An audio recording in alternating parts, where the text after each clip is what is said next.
Hello, it's mid-September. I think it's the 15th of September. This is a David Bradley cutter bar.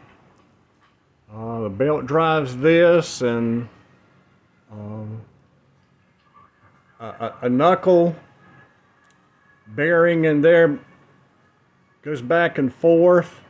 This counterweight kind of helps give some strength to the cutter bar itself. There it is, disassembled. Here's the base and then the actual blade.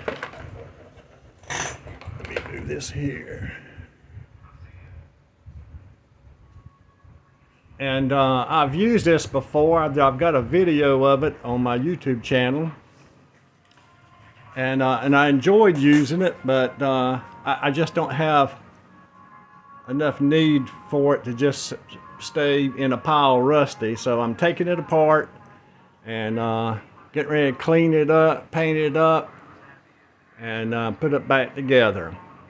Hope y'all are having a enjoyable late summer. Fall's just around the corner. It'd be cool weather and a perfect time for more David Bradley projects. Take care. Bye-bye.